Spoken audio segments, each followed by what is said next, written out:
After inheriting my grandfather's entire estate, I found my own birth certificate in his safe, and his name was listed in the space for father.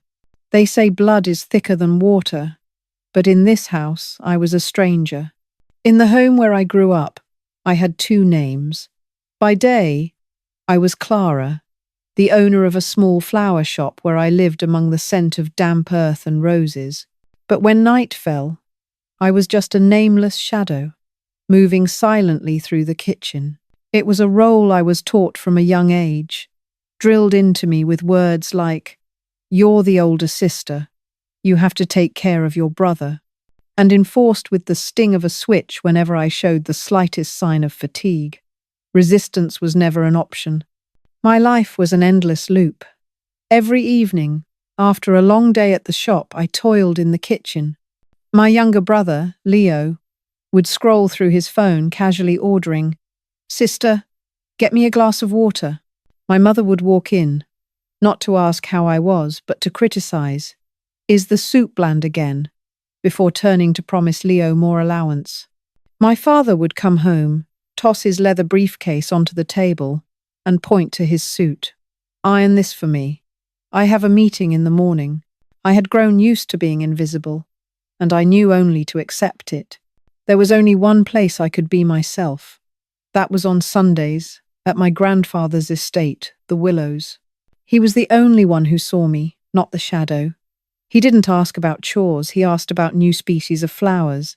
He would sit with me in the greenhouse, hand me a warm cup of tea, and silently apply ointment to the scratches on my hands from rose thorns. "Your hands create beauty," he would say. "Cherish them." I never told him the truth about my life. I saw the worry lines on his brow when he spoke of his business, and I didn't want to place another burden on his aging shoulders. I only showed him half of my life, the half named Clara. I thought I could endure it, as long as I still had him, as long as I still had Sundays. But a midnight phone call changed everything. I was ironing my father's suit, my eyes heavy with sleep, when the phone rang. A calm, unfamiliar voice from the hospital. They said my grandfather's name. They spoke two words that froze my world: stroke and fatal. The phone slipped from my hand, landing softly on the rug. At the same moment, a sharp, acrid smell billowed from the laundry room. The iron had fallen, face down on the silk shirt, leaving an ugly, scorched scar. For the first time, I had ruined something expensive of theirs. And for the first time, I felt no fear. I felt only a terrifying, cold emptiness. Because my grandfather was gone. My Sundays were over forever. My grandfather's funeral was a grand affair, befitting his status. But for my family, it was not a farewell ceremony. It was a stage. My father was the busiest. Dressed in a formal black suit, he moved between the pews like a politician, shaking hands with every important guest. I saw him lean in to whisper something to a business partner. Even from a distance, I could guess the words. Future plans, takeover, legacy. He wasn't sharing his grief. He was consolidating the power he believed he was about to inherit. My mother chose a different role. She sat in the front row, wearing oversized sunglasses that hid her completely dry eyes. When an old friend of my grandfather's approached, placing a trembling hand on her shoulder in comfort, my mother feigned a sob, her shoulders shaking delicately. But through the gap in her glasses, I saw her eyes dart down to the glittering Patek Philippe watch on the guest's wrist. She wasn't reminiscing about the past. She was appraising the present. And then there was Leo, my brother. He was the star of this performance. He wept loudly, burying his head in our father's shoulder, looking utterly devastated. People gathered around to console the poor boy, but I knew my brother.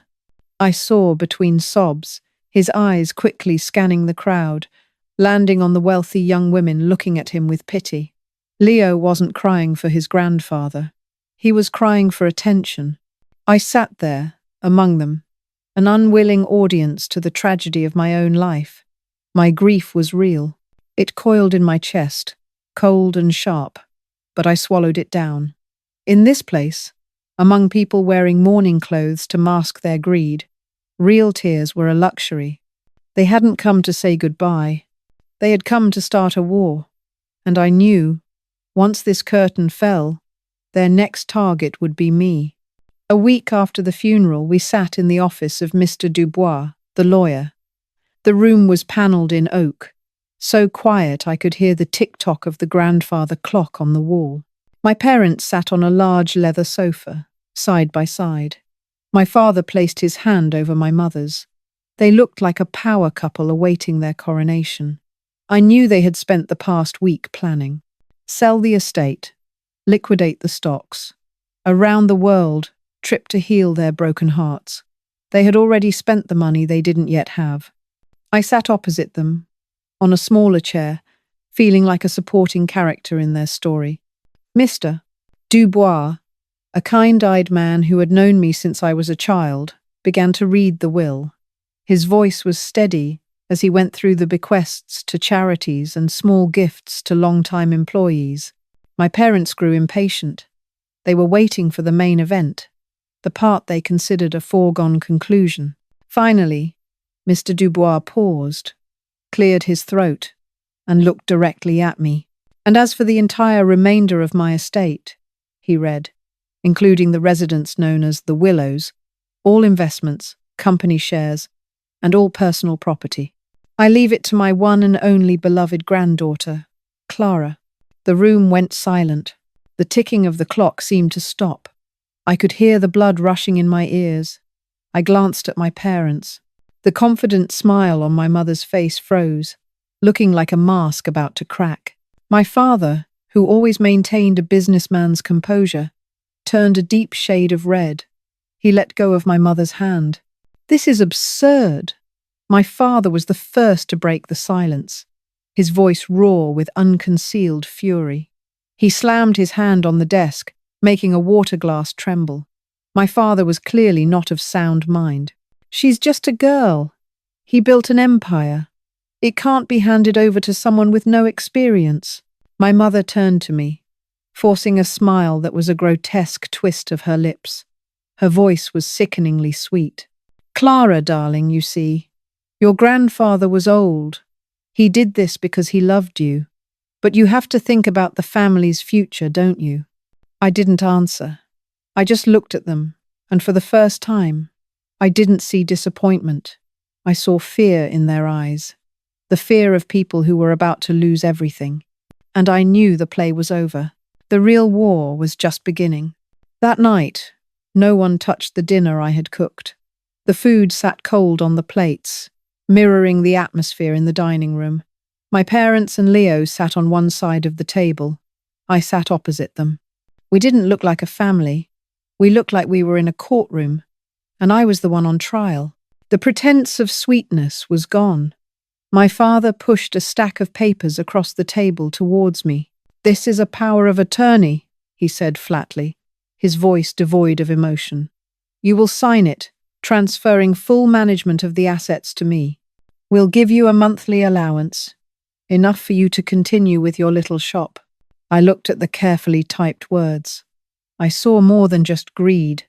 I saw absolute contempt. They hadn't even bothered to ask for my opinion. They just dictated, as they always had. My grandfather's image flashed in my mind. I remembered him teaching me how to tell when a rose was starting to wilt. "Don't just look at the petals, Clara," he had said. "Look at its heart."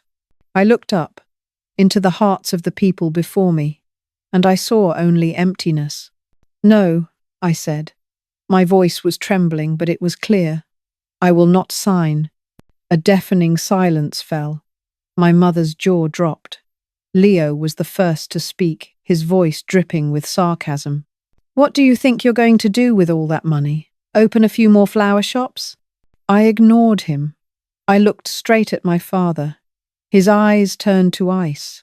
He stood up, planting his hands on the table, his large frame looming over me as if to consume me. "Do you have any idea what you're saying?" he roared. "I do," I replied. "Stronger this time. This is grandfather's legacy. He trusted it to me, and I will honor his wishes." Damn right! My father shouted. He stormed around the table, snatching the papers and a pen. Then do the right thing right now. He grabbed my wrist, his grip so tight it was excruciating.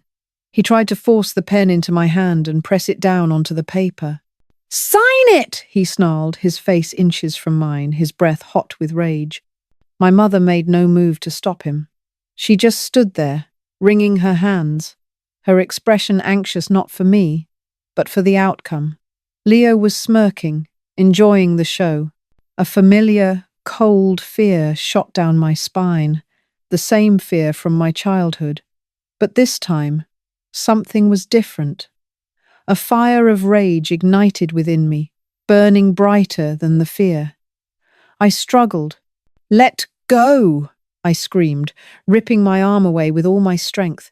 The pen went flying, leaving a long streak of black ink across the white tablecloth. I scrambled back, panting, clutching my reddening wrist.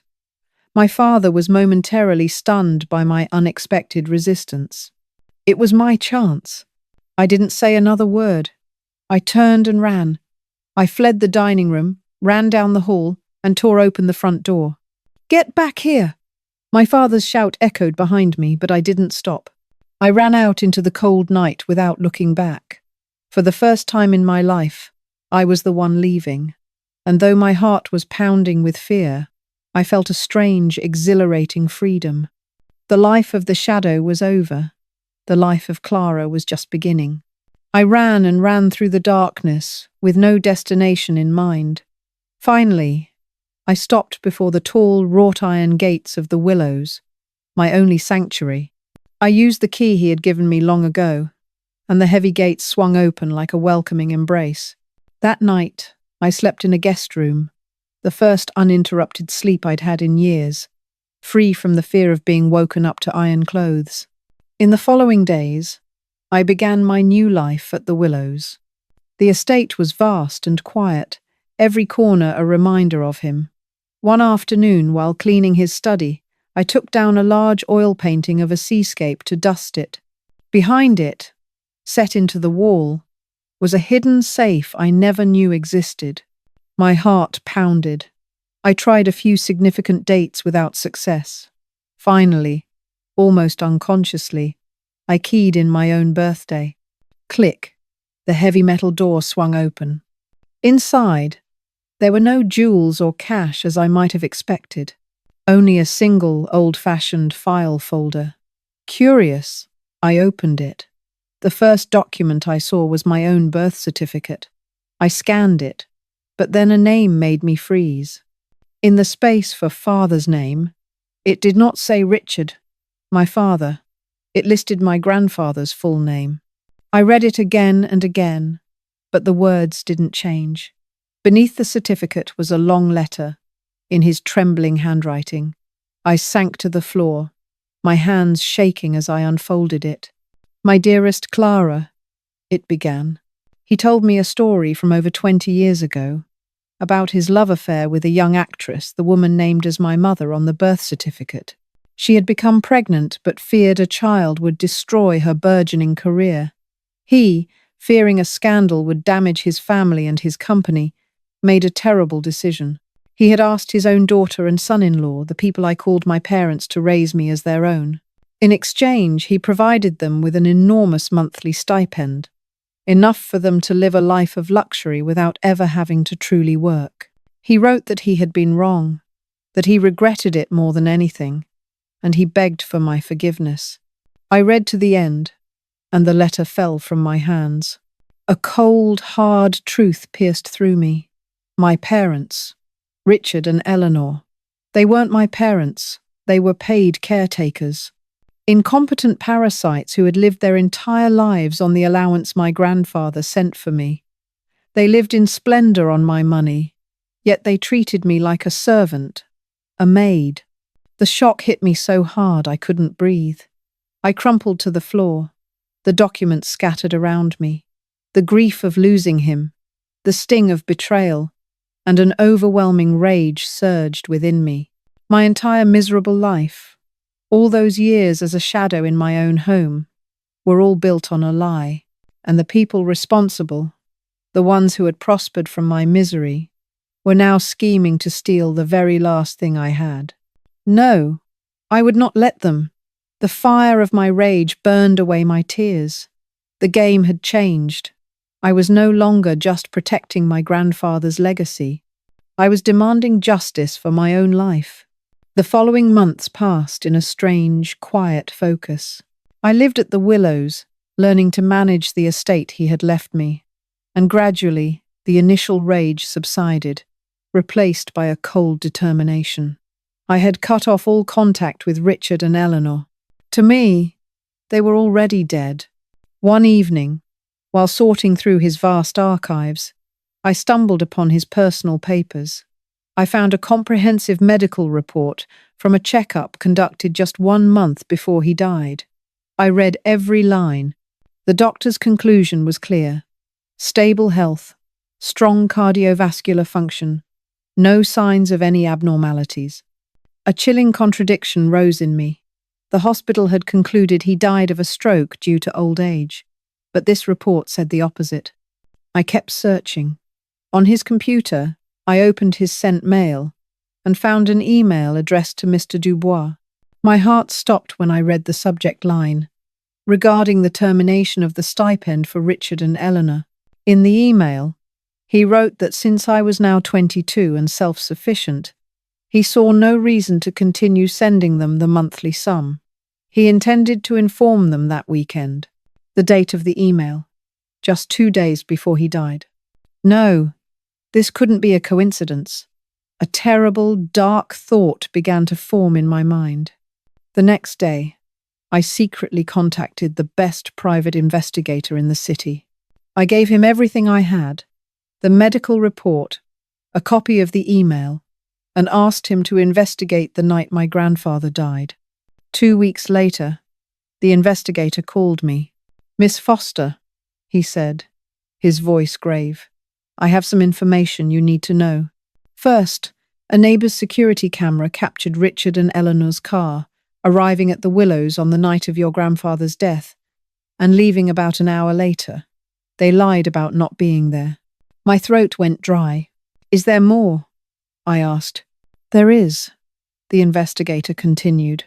"I checked Richard's recent credit card transactions. A few days before your grandfather passed away, Mr. Richard purchased a large quantity of digoxin, a powerful heart medication, from a pharmacy in the suburbs. The transaction was made without a prescription." "Digoxin?" "Yes. It's a very dangerous drug. An overdose would induce symptoms identical to a massive stroke. And crucially, it's very difficult to detect in a standard autopsy, unless someone has a specific reason to look for it." I hung up the phone, my limbs cold as ice. All the pieces clicked into place, forming a monstrous picture. They hadn't just deceived me. They hadn't just lived off my money. They had killed my father. They had murdered my grandfather, the only person in the world who had truly loved me, simply because they were afraid of losing their parasitic lifeline. The rage I had felt in his study that day was a mere spark. Now, it had erupted into an inferno. The rage blazed inside me, hot and furious. But on the surface, I was perfectly still. I didn't scream. I didn't break things. The pain had crystallized into a block of ice, and my objective was now crystal clear. Revenge is not madness. Revenge is precision. I didn't call Richard or Eleanor. I gave them no chance to deny or destroy evidence. Instead, I systematically gathered everything. The investigator's report, the security camera footage, the credit card statement, my father's medical report, and most importantly, the original copy of the stipend agreement, alongside the final email he had sent. Together, they told an irrefutable story, one of greed, deception, and a carefully calculated murder. The next day, I took the entire file to the police department. I sat across from a senior detective and calmly laid out everything, from the beginning to the end. I did not cry. My voice was even, without a tremor. I wasn't just reporting a crime. I was carrying out my father's last wish. The investigation moved swiftly. With the undeniable evidence I provided, the police had probable cause to arrest Richard and Eleanor. I saw their images on the news, being led in handcuffs from the house where they had lived so lavishly on my money. Their arrogant air of authority was gone. All that remained was panic and disbelief. Months later, I sat in the front row of the courtroom. I watched Richard and Eleanor in their prison jumpsuits. They looked small and pathetic. They tried to avoid my gaze, but I wouldn't let them. I stared directly at them, not with hatred, but with a cold emptiness. They were nothing to me anymore. When the judge delivered the sentence, his voice echoed through the courtroom. Life in prison, without the possibility of parole. My mother collapsed, sobbing. My father was frozen, his face grey with despair. In that moment, I felt no triumph. I felt only a profound sense of release, as if an invisible chain that had bound me for 22 years had finally broken. As I left the courthouse, I was not alone. Mr. Dubois was waiting for me. He placed a hand on my shoulder, not with pity, but with genuine respect. "Your father would be very proud of you, Miss Foster," he said. I didn't go straight home. I drove to the cemetery. I stood before my father's white marble tombstone and placed upon it not just a bouquet, but a living, blooming white rose bush, its roots ready to take hold in the earth. "I did it, Father," I whispered. "I've cleaned out our garden. Now it's time to plant new seeds." 1 year later, the Willows was no longer a silent, empty place. I had transformed it into the White Rose House, a safe haven for young women who had been abused by their families, helping them learn a trade and start a new life. Laughter and conversation now filled the once quiet halls. My small flower shop had grown into a citywide chain called Clara's Garden. I didn't just sell flowers. I offered free floral arrangement classes, teaching people to find joy and healing in nature, just as I had. Mr. Dubois still visited sometimes, not as a lawyer, but as a friend and an uncle figure. He would sit with me in the greenhouse, drinking tea and telling me funny stories about my grandfather that I'd never heard. And Leo? After his parents' arrest, he lost everything. No money, no support. The last I heard, he was working a difficult manual labor job to support himself. For the first time in his life, he had to face the world on his own. It was perhaps the most fitting lesson for him. That afternoon, I was standing in the greenhouse, watching the white roses bloom in the sunset. One of the young women from the house ran up to me, proudly showing me the first painting she had ever completed. Her eyes sparkled with joy and hope. I smiled, a genuine smile without a trace of sadness. My father's legacy wasn't the numbers in a bank account. His legacy was this smile, this future blooming right before my eyes. I didn't just reclaim justice for the past. I used it to cultivate a better future, and not just for myself. And I knew, somewhere, my father was smiling.